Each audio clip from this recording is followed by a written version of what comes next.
Salut tout le monde, aujourd'hui je vous ai préparé une petite vidéo pour vous montrer cette jolie table de la Moria que vous avez pu voir pour certains d'entre vous dans mon dernier rapport de bataille, mais cette fois-ci qui est complète. Bien évidemment, c'est une table qui va être amenée à évoluer au fur et à mesure du temps. J'achèterai sûrement quelques petits éléments de décor en impression 3D pour varier un petit peu les plaisirs d'une partie à l'autre.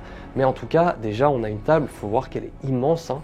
On a une table qui est vraiment complète, qui est vraiment bien garnie et qui permet surtout de jouer des parties jusqu'à 1000 points, voire plus. La table, je la trouve vraiment très jolie. En termes d'immersion, on est clairement dans la Moria, ça se ressent. Vraiment, je la trouve très sympa et jouer dessus, c'est très agréable. Donc évidemment qu'il y aura d'autres rapports de bataille sur cette table, avec sûrement encore des nains, peut-être des gobelins, on verra. Il y a vraiment plein de petites choses. On a par exemple dans le fond, par là, on a toute une zone avec des échafaudages, des petites choses en construction, tout ça. On a des caisses de réserve dans tous les sens avec des barils. Bon, on peut imaginer qu'ils sont remplis de bière. Après tout, on est dans un royaume de nains.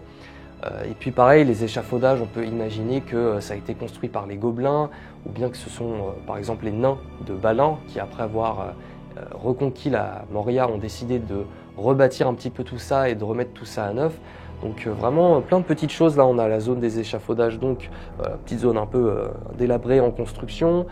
On a des petits éléments de décor en 3D avec des ruines. On a évidemment cette énorme allée avec tous les piliers qui est sûrement l'élément de décor qui fait le plus Moria pour le coup, qui mène tout droit jusqu'au fond, cette énorme salle du trône qui est très très chouette avec tout simplement cet énorme trône sur lequel là on peut voir qu'il y a Balin avec les deux statues naines sur les côtés. C'est vraiment un petit espace que je trouve très royal, très majestueux. Un peu plus loin là on a des maisons de nains, des maisons en ruine, des maisons en pierre. Pareil, ça permet d'avoir des espaces un petit peu plus clos, des espaces clos dans lesquels par exemple si on fait des parties un peu plus scénarisées, ça va amener un petit peu de variété dans le gameplay.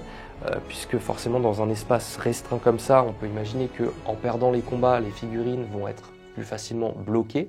On a également, alors ça pour le coup ça fait bien Moria, tout un tas d'escaliers et de ponts de Khazad-dûm qu'on a là-bas en arrière-plan. On peut s'imaginer poster des tireurs dessus pour avoir des bonnes lignes de vue et pouvoir un petit peu mitrailler comme ça l'adversaire. Donc voilà, c'est une table que je trouve vraiment très chouette, j'en suis très content. Et pour le coup, je me permets de rappeler pour ceux qui n'ont pas vu le rapport de bataille, c'est une table qui a été faite en majeure partie. Tout ça, c'est du fait main. Ça a été fait par un passionné qui s'appelle Jocelyn. Si jamais vous êtes intéressé par ce genre de table et ce genre d'éléments de décor, eh bien, vous pouvez contacter Jocelyn. Je mettrai un moyen de le contacter dans la description.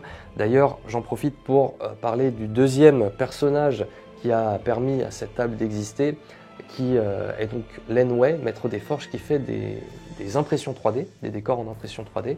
Et en l'occurrence, enfin, ça m'a permis de compléter cette table parce que, comme vous pouvez le voir, on a tout un tas d'éléments 3D qui vraiment renforcent l'immersion. Ça permet de varier un peu parce que c'est vrai qu'avoir des gros éléments de décor imposants, c'est très cool, c'est très chouette, mais c'est bien aussi d'avoir des plus petits éléments qui permettent d'avoir un côté un peu plus réaliste, comme par exemple ce trône qui siège vraiment au centre de cette estrade, tout au fond.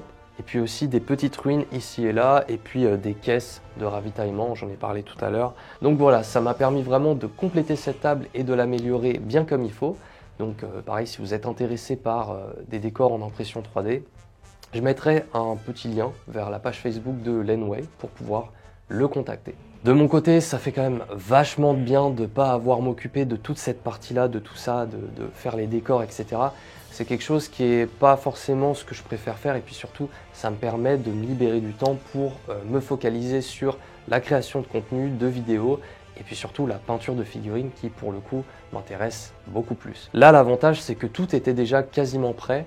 J'avais juste quelques éléments de décor à peindre. Je me suis par exemple occupé de la base des échafaudages où j'ai ajouté par exemple un petit peu de sable pour donner un petit peu ce côté poussiéreux, rocailleux qui fait bien mine de la Moria tout simplement. Pareil, j'ai peint le trône avec un petit peu d'or pour quand même rappeler un côté majestueux, mais pas trop pétant non plus parce qu'on est sur un royaume qui est complètement en déclin, qui est éteint, le royaume de la Moria. C'est plus un royaume qui est prospère. Donc voilà, un trône qui reste quand même assez grisâtre malgré tout. Je me suis occupé aussi de tout ce qui est caisse et tonneaux. voilà, donc forcément dans des teints un peu plus marron. Je trouve que ça donne un petit côté caisse de ravitaillement dans lesquelles on va mettre des stocks de flèches par exemple, des stocks de vivres, des provisions, etc.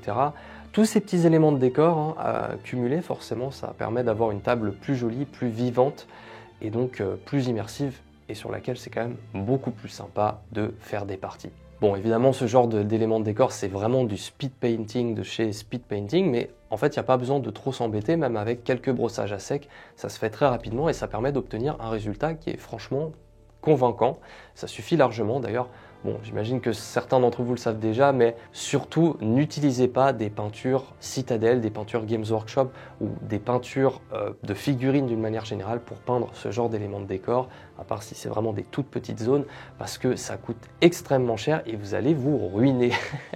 Vous pouvez tout simplement acheter des peintures pour 2 voire 3 fois moins cher dans n'importe quel magasin de bricolage. Ça fera très bien l'affaire, ce sera des peintures qui seront loin d'être extraordinaires, mais qui feront le café, qui feront le job tout simplement. Et ça vous permet de faire quand même de sacrées économies. Parce que là, les décors sont pas encore trop gros, mais si vous commencez à prendre des gros décors en impression 3D et que vous vous amusez à les peindre avec des petits pots Citadel, bah vous allez les défoncer les pots Citadel et au prix que ça coûte, vous risquez de ne pas être très content. Voilà, c'était juste une petite vidéo pour vous montrer un petit peu cette table, pour vous partager un petit peu mon plaisir d'avoir enfin tout ça de peint, de terminé, sur lequel on va pouvoir faire des parties.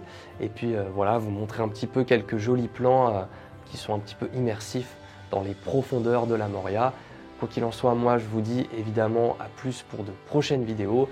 N'hésitez pas à vous abonner, à liker, à partager. Vous savez comment ça fonctionne YouTube et les réseaux sociaux d'une manière générale.